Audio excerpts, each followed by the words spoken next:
What's going down, everybody? Welcome back to another Commander Ad Populum. Commander for the people, by the people, for the people. My name is Ryan. If this is your first Commander Ad Populum, I am here. I'm back. If it's your second, third, or fourth, or fifth, it's me in the studio with the walls, with the CCO green screen. Here we go. Today is episode 5. We've got a couple new patrons. Big thank you to Joseph. He was the story I featured last week. We'll talk about that in a second. And big shout out to Akia, one of my longtime supporters, listeners, friends. And he's actually got a podcast as well, Inside Johnny's Mind. I think it's on a once per month schedule. Either way, check it out. He's got a few episodes. You can Google that up. So thank you to everybody. Speaking of last week's story, I wanted to touch base really quick on how receptive the whole community is who heard that. So much so that people in the Commander Ad Populum and Commander Cookout Discords have a little bit banded together and offered to donate cards to Joseph to help further his goal of helping underprivileged children learn Magic the Gathering. So that's kind of what this is all about, right?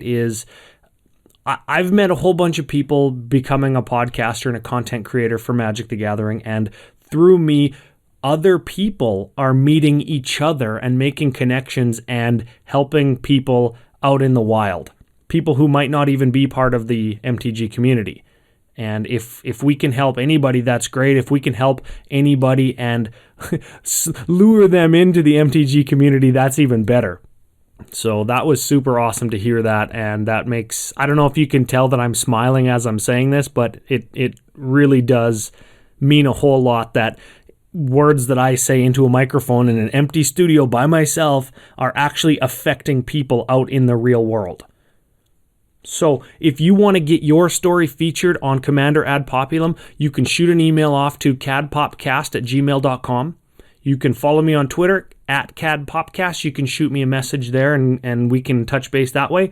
Search me up on Facebook, Commander Ad Populum there, and I've got a thread started for community topics. If you want to suggest anything, you can just comment on the post that's there. There's only a couple posts there, so you'll be able to find it. And finally, if you wanted to support the show, you can find me at patreon.com/CadPopcast. It really means a lot. I've done a little bit of updates there, as again, I said last week and the week before, I'm sure as I start to understand everybody's appetite for what they would like in addition to the podcast, I'm going to update that as I go. And I'm super excited about being able to offer either altered art tutorials for people or limited edition or special altered cards for patrons.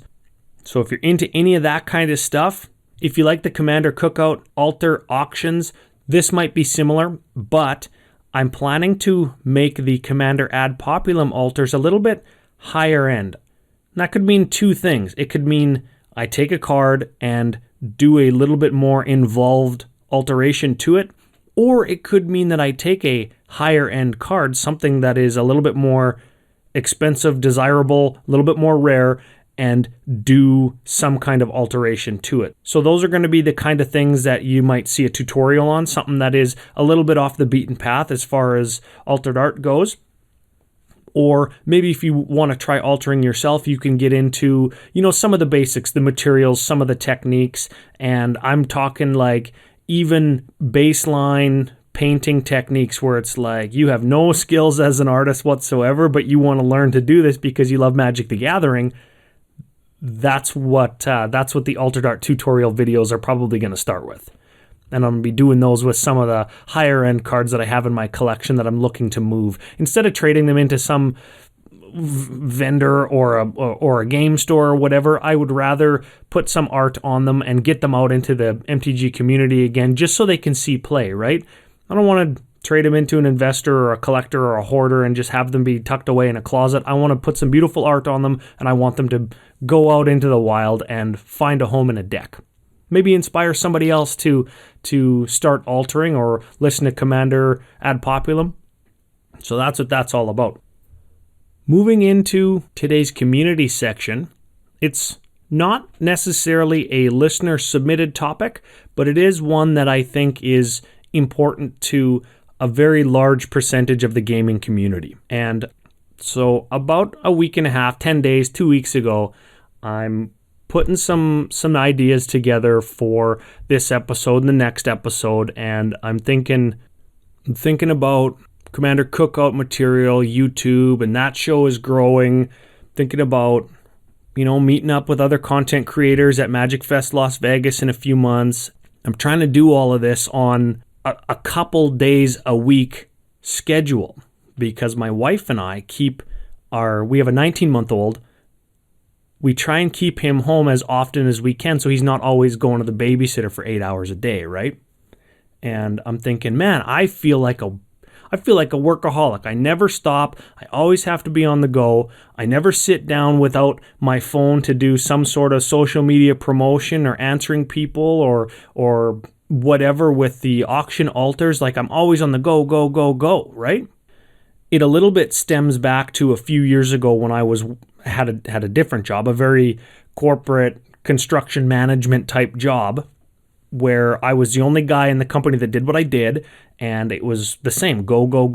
I was working out of town, so I didn't have the distraction of a newborn baby and a wife and yard work and all those things that, and games, right? Because I'm up north working in a camp or I'm on a plane doing something. And I thought, is that the reason that I can't relax now? I always have to be doing something. I feel like if I sit down and just watch a movie or something on Netflix or something, I'm wasting my day. And I'm wondering, like, is being a workaholic hereditary? My dad was the same way, and it's funny because him and my mom both listen to Commander Ad Populum. It's a little bit weird that they're listening to this. My grandpa was the same way as well, apparently. Like, he's moved on now, and I didn't know him when he was in the prime of his working days, but he was very much up at 5, work till 7 p.m. every single day of the week. And he had his own business. Those workaholic type traits of go to be a self-made small business owner were, of course, transferred onto my dad and then transferred onto me because my dad was a carpenter and had like 2 small businesses outside of his regular job as a firefighter when I was growing up and through school and all that jazz, right? And I'm wondering, are we all like this because it's just in our DNA somewhere in our lineage, we just had some kind of genetic mutation that made us have to do stuff? Or is this type of behavior learned? My scenario makes me think that maybe it's genetic or hereditary, like there's evidence to support that like, having an addiction is hereditary. I don't know what the science is behind any of this, so I'm not claiming either or, but I think it's interesting that we're all like this. And my son, of course, he's 19 months old, so he's just busy. He can run. It's summer now. He wants to be outside, and I'm hoping that I can transfer some of this attitude towards working hard onto him. Because, I mean, if you want to be anything, you have to work, right? And we're, over the last however many years, everything that I've learned or read or experienced in business and success it is traditionally based on how hard you work, but we're moving away from that a little bit into your business success is based on how smart you work and how many people you can reach while still maintaining a healthy work-life balance. So you use automated things and you use things like social media as tools to do work for you, this kind of stuff, right? So I'm hoping that me doing what I'm doing now with Magic the Gathering content creation is going to be able to teach my son also, in addition to working hard, you have to work smart. So, okay, I've gone on for however many minutes about all of this jazz, and you're wondering, well, this doesn't have anything to do with Magic. Why am I listening to this?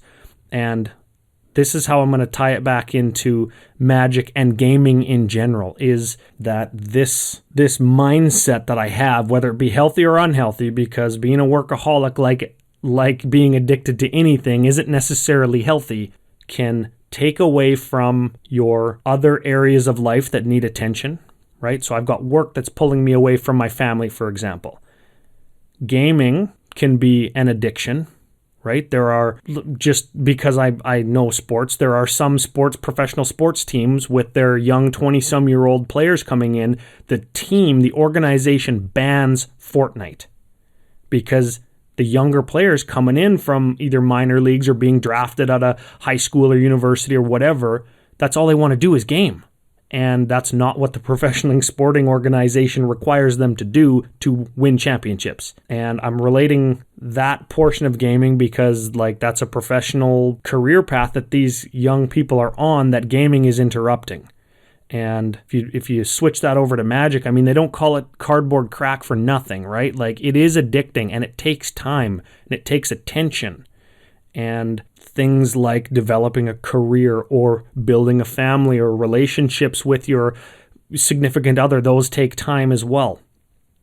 I think throughout the gaming community, not everybody has the whatever it is, the learned behavior or the genetic behavior to be go, go, go, go, go all the time. People get home from work or school and they turn the TV on and they lay on the couch.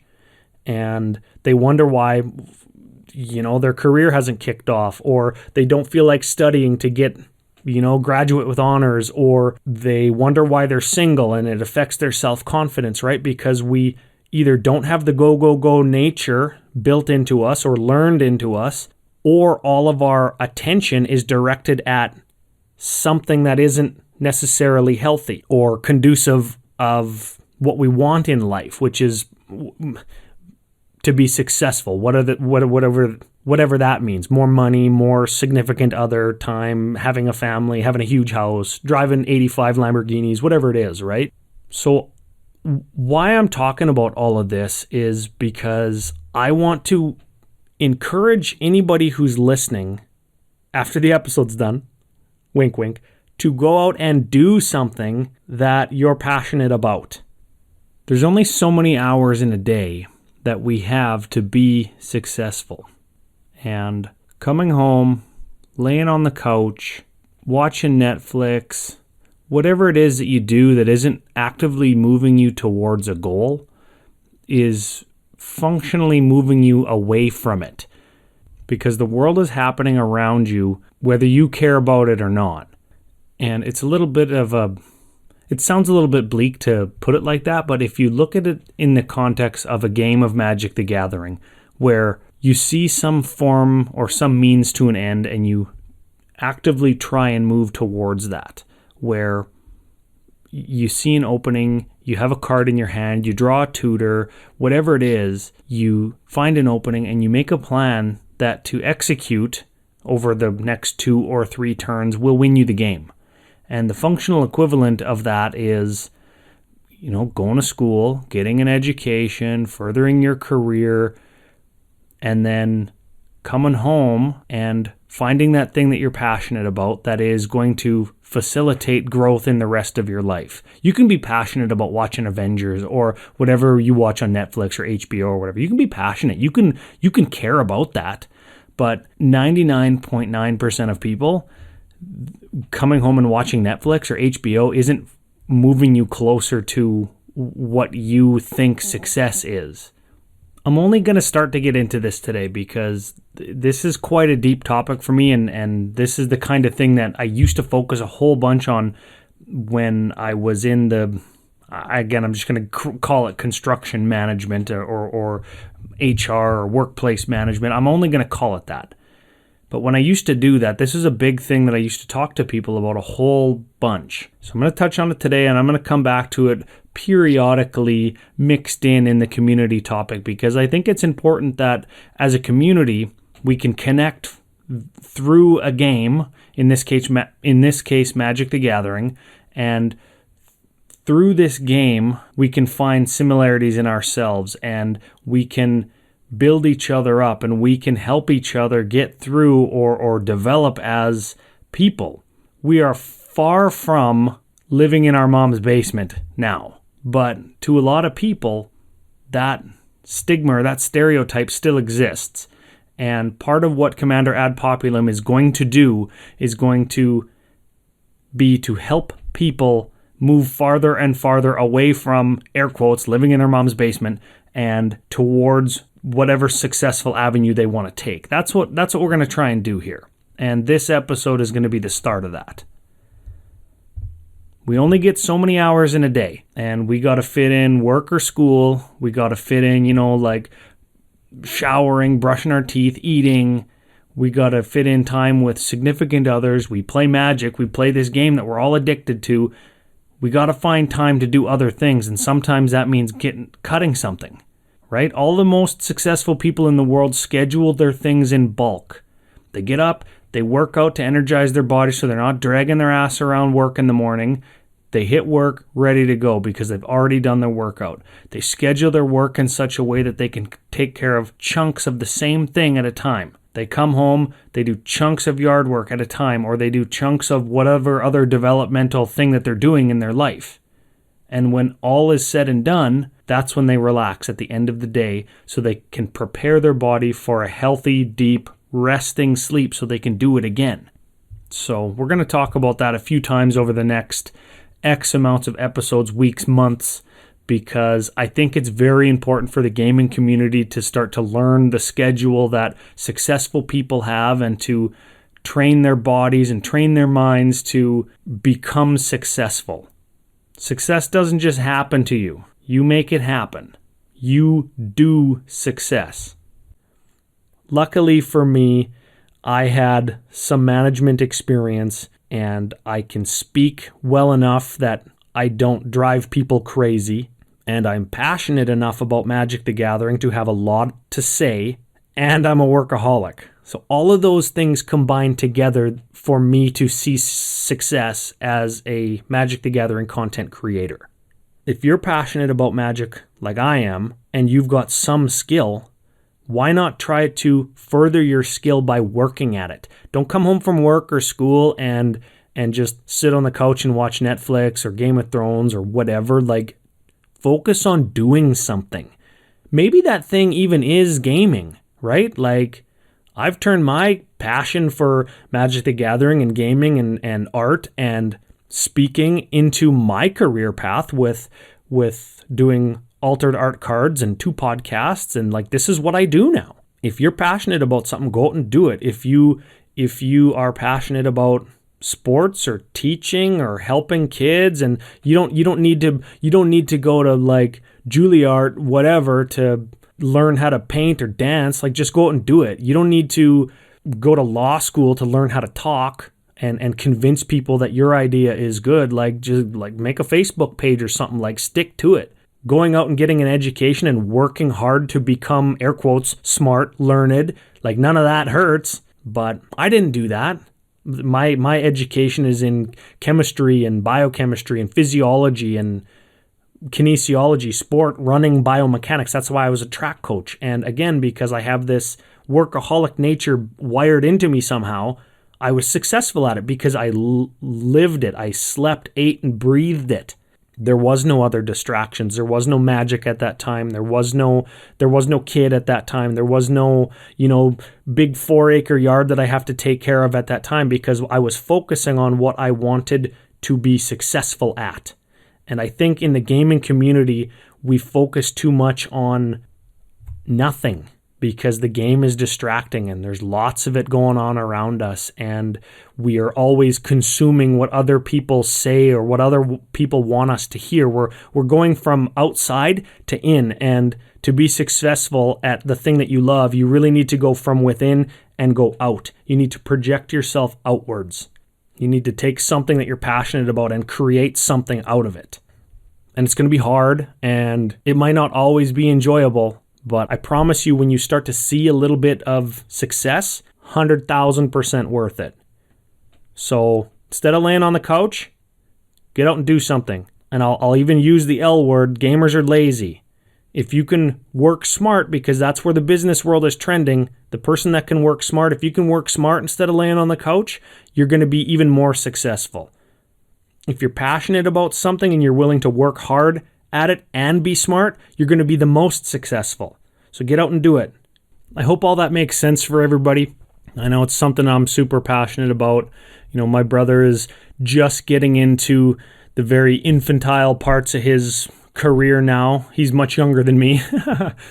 And in my old life job, there was a ton of career counseling and people getting into the first parts of their career in construction or management or engineering or construction coordination. So I've worked with a ton of people who were very passionate about what they did, and you could tell because they really went hard at it. And then there were some people that kind of just wanted to float. And don't be a floater. Don't try.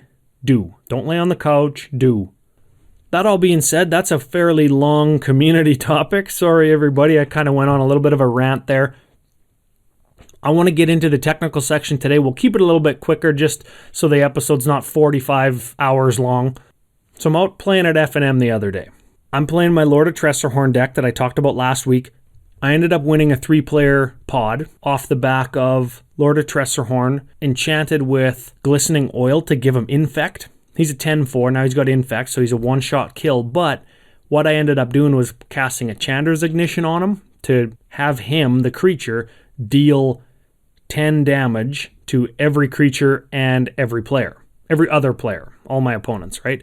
So I ended up eliminating the last player off of 10 Infect counters or 10 poison damage, despite him being at, I think he was at like 59 life or something, because he was gaining life off of a Zulaport Cutthroat. And I was at like 7 life. Today's technical section, I'm going to encourage everybody to know their outs. This is a thing that you hear a lot of the times in limited or 60 and 4 formats where you know a matchup or you know an archetype and you know, like, this is the card that I need to kill that creature so I can attack in, right? I got 4 lightning bolts in my deck. I have to kill their whatever to eliminate it as a blocker, and then I crash in for the win.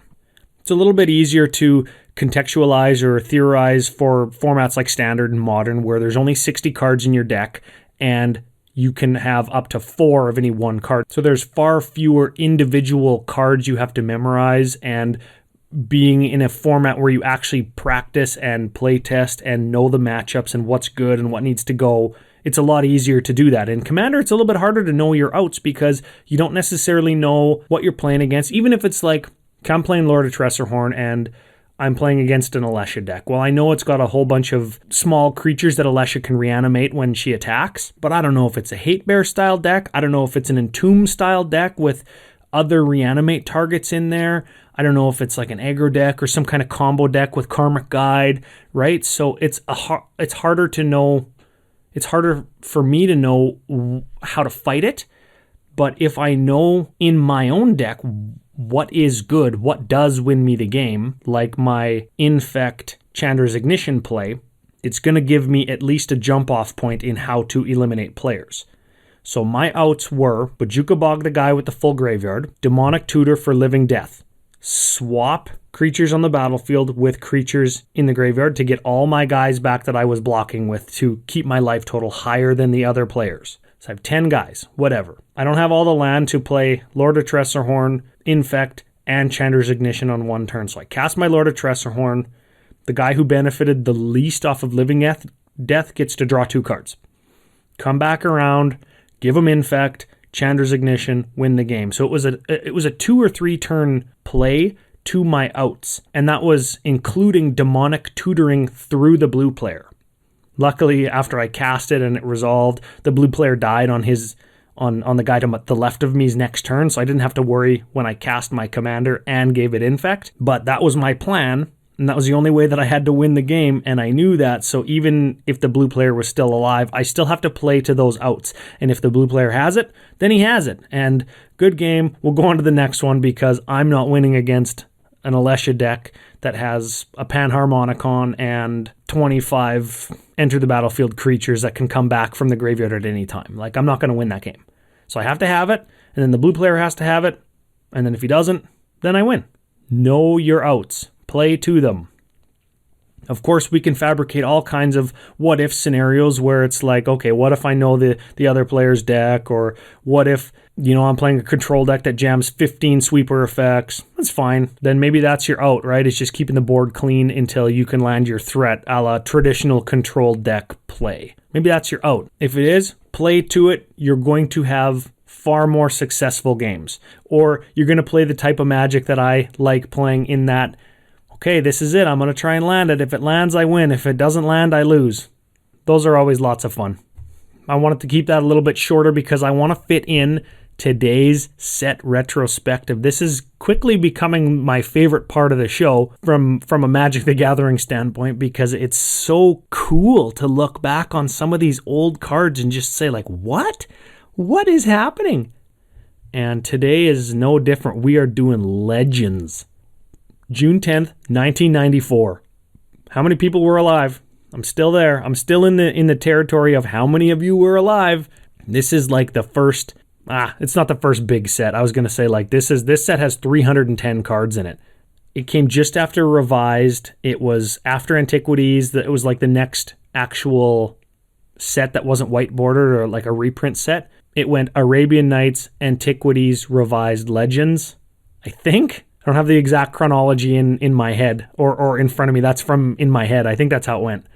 Anyways, 310 cards, June 10th, 1994. Get this, 75 commons, 114 uncommons, 120 rares. How many of the same common did you get cracking packs of Legends to get rares? So many, probably. That just sounds atrocious. And I think, from a collectability standpoint, that's why Legends commons aren't actually like very valuable. There's Arabian Nights commons that are very valuable. There are unlimited alpha beta commons that are very valuable as well.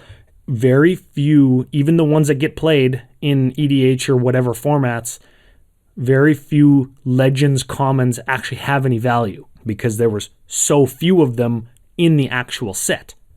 Anyways, I don't know a whole ton about Legends because I haven't read any of the novels that talk about the characters in them. So I had to do a little bit more research than normal. And more than anything else, I wanted to talk about what Legends meant for the game more so than it meant for anything else. I think so far in Magic's history, Legends was influenced by Dungeons and Dragons more than any other set that we've looked at so far. So you see things that very much look like Dungeons and Dragons from the late 80s or early 90s, right? It's interesting. Legends was the first product to feature 15 card booster packs. So that's a little interesting piece of trivia, right? And it's funny because the set after Legends, spoiler for next week, The Dark, one of my favorite sets, The Dark actually has 8 card booster packs. So they went backwards. It's funny. I don't know why they did that. Maybe doing some research will tell me that, but regardless, what did Legends mean for Commander? Legends had a bigger impact on Commander than any other set in all of Magic's history. And people are like, what? Well, why? There's like, I've never even seen any cards from whatever. Like, what about new sets where they're printing direct to Commander sets? Well, get this. The original Elder Dragons, the 5 Elder Dragons, were the first ever legendary creatures. And back in the day, like 10, 15 years ago, when Elder Dragon Highlander as a format was invented, it's called Elder Dragon Highlander because the Elder Dragons were at the time, generals of your deck, and Highlander means you can only have one of any card in your deck besides basic lands.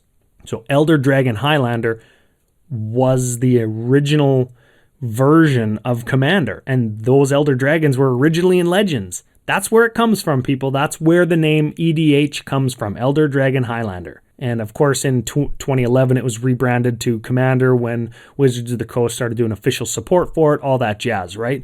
But this is it. This is the set that started it all. And it started, 10 years ago, let's just say, 2008. Let's just pretend that was when it was started.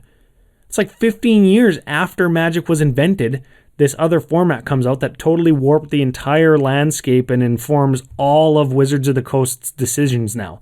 Was because they printed these Nicol Bolas, Arcades Sabbath, Chromium Palladiumors, and Vivictus Asmati. You'll recognize those names because they had been reprinted in M19 under like a new pseudonym, if you will. New abilities and all that jazz, right? Nicobolus the Ravager, Vivictus Asmati the Dire. They're all dragons. There are Elder there too. But these are the ones. And these are the cards that held all the value in Legends that actually even led to the first version of the reserve list being printed when they printed Chronicles, because all these dragons got white border printings in Chronicles a couple years later to increase availability, and then collectors and stores and stuff went nuts because the values of their dragons just plummeted through the floor. That could have been where the card plummet was invented too, because all these dragons' prices just plummeted. Haha, funny joke. Anyways, Legends was the first set that introduced legends, legendary creatures. And there was a bunch of them, not just dragons, right? You still see a whole bunch of them. I think the most expensive legendary creature in Magic is from Legends in Angus Mackenzie. He's a Bant guy that like taps to fog. And there's Hakken Dak Blackblade and a whole bunch of other crazy cool legends with Richard Kane Ferguson art. And of course, all the art was done with acrylics and canvas and on bristleboard paints, and none of it was digital, right? So we haven't entered the digital age yet of Magic the Gathering. All of these legends that I'm talking about too were multicolored. So they introduced cards that cost not just one of the 5 colors of Magic. They were the first ones to include 2 different colors, and that led to a different card frame, right? Like a different colored card frame. That kind of, on the old border cards, it looked kind of brownish goldy sort of, and that's why multicolored cards were called gold cards for a long time. I don't think that anybody still calls them gold. They're fairly synonymously called multicolored cards now, especially because multicolored can kind of mean hybrid cards or whatever as well, right? But back in the day, these were called gold cards because the card frame was kind of gold. A couple other things I want to touch on with Legends as well that really kind of gets me going is poison counters a la Pit Scorpion. And a poison counter, when you get hit by a creature that gives you a poison counter, if you get 10 of those, you lose the game. And they were reintroduced in like Mirage Block a few years later, and then again with Phyrexians, and they're kind of a thing now, right? But they started in Legends. That's a thing, and you can proliferate these. They did them on slivers. They gave slivers poisonous 1, like sinew sliver, or poisonous sliver, or virulent sliver. I never know how to say that word. Anyways, it started in Legends, so we can thank Legends for that as well. Legends also introduced the card type World Enchantment, or Enchant World at the time. Not super relevant other than the fact that you can only have one World Enchantment in the battlefield at one time, but the cards that are associated with being world enchantments are cards that are very played in Commander, a la Concordant Crossroads gives all creatures haste for just a green. I've seen Gravity Spheres be played, all creatures lose flying. Living Plane, all lands are 1/1 creatures, so you can Wrath of Godom. That gets played alongside like in Selesnya decks with Elish Norn, so all lands that you don't control get -2/-2 and die. And then big money cards like Nether Void that counters all spells that are cast unless you pay an additional 3, and The Abyss.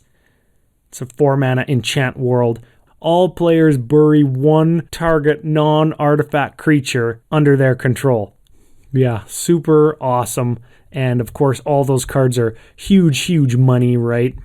Well, the last couple are anyways, like Nether Void and The Abyss are crazy expensive. Other notables that are expensive, things like Chains of Mephistopheles, I think that's a big legacy card, right? I've seen it get played in Commander a few times around my meta. One guy has one, or 2. I'm just going down through the list here. I'm seeing things that I play like Hell's Caretaker. During your upkeep, you can tap and sacrifice a creature to bring a different creature back from your graveyard to the battlefield. It's kind of shenanigans, and if you play it alongside something like Intruder Alarm, surprise, that card's broken. You can just infinitely reanimate guys and get enter the battlefield triggers on your upkeep. And I'm looking at Moat. It's funny, there's actually a lot of cards in Legends that were mega-sized. You know the Magus cycle? Magus of the Mirror, Magus of the Moat, Magus of the Void, or the Abyss, right? They're creatures that do something that other cards throughout Magic's history have done. The reserve list makes it so these rare, expensive cards can't get reprinted, and functional reprints of them can also not be printed. But if they, put that effect on a creature, they can make the effect again. So Magus of the Mirror, Magus of the Moat, Magus of the Abyss, all cards that exist now that were Legends cards originally. Magus of the Tabernacle is another one of them, and the Tabernacle at Pendrell Vale is about $2,600 Magic card. So if you're playing Legacy and you have that, newsflash, it's good in Commander too, in a similar kind of deck to Death and Taxes like in Legacy. So if you got Tabernacles, good on you. Last thing about Legends I want to cover, and this is a little bit more of a ethereal game design type thing, is Legends was the first set to include cycles of cards. And I know the dual lands are cycles of lands that give you 2 different colors of mana. That's not what I'm talking about. I'm talking about a card in each color that does the same thing as all other cards in the 5 different colors. So there was, and they're kind of terrible, the glyphs. They made something that interacted with walls. There was lands that made things be able to block that, I don't know, there was a legendary land cycle. They are all terrible. None of them see any play, but they were cycles and people liked it. They liked to have, the legendary landwalk land in their red deck, and then whatever in their green deck, and then their black deck. So that trend continued throughout Magic's history, and it's a fairly well-known fact now from some of the prolific designers in Magic stating that players hate when we don't complete cycles. So even if they do 2 or 3 of a cycle in one set, they'll come back to it years later and complete the set. That's what they're doing with the Magus, or the Magi, the Megases, is adding to the super cycle that is the Megases, that the cards that they're copying were originally in Legends. So I thought Legends kicked that off. Legends kicked off the crazy powerful cards. Awesome set. Awesome set. Get your Legends boosters. Send them my way. That's everything for this week. I hope everybody enjoyed the community section. I hope that if it inspires one person to go out and do something that they're super passionate about, let me know. You can hit me up on Twitter at CadPopcast. You can send an email to cadpopcast@gmail.com. Search up Commander Ad Populum on Facebook. Shoot me a message there. Find me on Patreon, patreon.com/CadPopcast, and look forward to seeing more changes there again as I understand what everybody wants. Of course, more alters there as well. Finally, huge thank you to all the new listeners, new patrons. I'll see everybody next week for episode 6.